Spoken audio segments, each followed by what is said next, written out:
Olá e sejam bem-vindos. Todos nós temos opiniões, certo? Mas o que é que faz com que uma ideia passe a ser conhecimento científico? Acontece que existe uma espécie de código, um conjunto de regras que separa a ciência de uma simples crença. Hoje vamos decifrar esse código. É a grande questão, não é? O que é que realmente faz com que a ciência seja, bem, científica? Qual é o ADN secreto que a distingue de outras formas de saber? É precisamente esse código que vamos desvendar agora. Vamos a isso. Primeiro ponto. A ciência é objetiva. Tenta descrever a realidade tal como ela é e não como nós gostaríamos que fosse. É como tirar uma fotografia honesta do mundo, mesmo que a imagem não seja a mais bonita ou seja apenas temporária. Depois, é racional. A ciência basicamente pega no caos das emoções e da intuição e organiza tudo num pensamento estruturado. Tudo tem de se basear na lógica e na razão. E algo absolutamente crucial é empírica. O que é que isto quer dizer? Quer dizer que tem de ter os pés bem assentes na terra. Tem de se basear na experiência, em factos que podemos observar, em fenómenos que podemos ver e medir. Então, se juntarmos todas as peças, chegamos ao código completo da ciência. Já vimos os três pilares: é objetivo, racional e empírico. Mas não fica por aqui. Para ser ciência tem de ser replicável, ou seja, outros cientistas têm de conseguir repetir a experiência e obter os mesmos resultados. Tem de ser sistemática e metódica, não pode ser feita ao acaso. Também precisa de ser comunicável, partilhada de forma clara para que outros a possam criticar e avaliar. E por fim, é analítica, porque vai à procura das causas, e cumulativa, porque se constrói em cima do que já foi descoberto. São estas 9 regras que dão à ciência o seu poder. Ok, vamos então à primeira parte para perceber como é que isto tudo se constrói na prática. Os blocos de construção. Como é que se passa de uma simples observação a conhecimento a sério? E o processo é fascinante. Tudo começa com um facto, uma coisa específica que acontece, como uma maçã a cair de uma árvore. Quando um cientista repara nisso e anota, esse facto transforma-se num acontecimento. Depois, quando se juntam muitos acontecimentos parecidos, começa a saber um padrão. E aí temos um fenómeno. Finalmente, a informação que se tira desse padrão organizado são os dados. É assim que a ciência começa a pôr ordem no caos do mundo real. Muito bem, temos dados, mas dados soltos são só ruído. Precisamos de um projeto, de um mapa que lhes dê sentido. E é esse mapa que nos leva à segunda parte. O projeto, onde vamos explorar o incrível poder de uma teoria científica. Mas o que é uma teoria, afinal? Bem, de forma simples, é um sistema organizado de ideias que tenta fazer 4 coisas: descrever, explicar, prever e, por vezes, até controlar os fenómenos. É a grande história que liga todos os pontos, que dá sentido aos dados que foram recolhidos. E o que é que faz uma boa teoria? Primeiro, os conceitos têm de estar ligados de forma lógica, como uma teia de aranha bem tecida.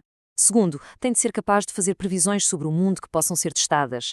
E talvez o mais importante e contraintuitivo, uma boa teoria sabe que é provisória. Está sempre aberta a ser desafiada, a ser melhorada, porque nenhuma teoria é uma verdade absoluta e final.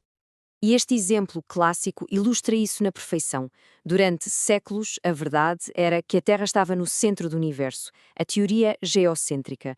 Mas à medida que novas provas foram surgindo, ela foi substituída pela teoria heliocêntrica. Isto não é uma fraqueza da ciência, pelo contrário, é a sua maior força, a capacidade de se autocorrigir.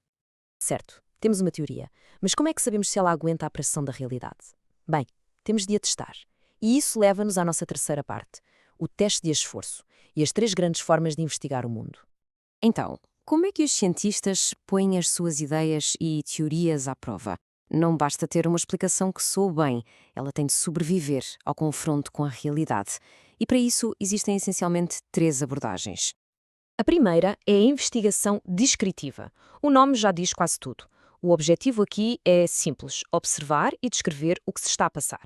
É como fazer um inventário da realidade, identificar as peças do puzzle, mas sem ainda tentar montá-lo. Não explicou porquê, apenas o quê. A seguir, temos a investigação correlacional. Aqui já se procura por relações entre as coisas. Por exemplo, será que o número de horas de estudo está ligado às notas nos exames? Este método procura padrões, mas atenção, e isto é muito importante. Correlação não significa causalidade. Só nos diz que 2 coisas parecem andar juntas, não que uma causa a outra.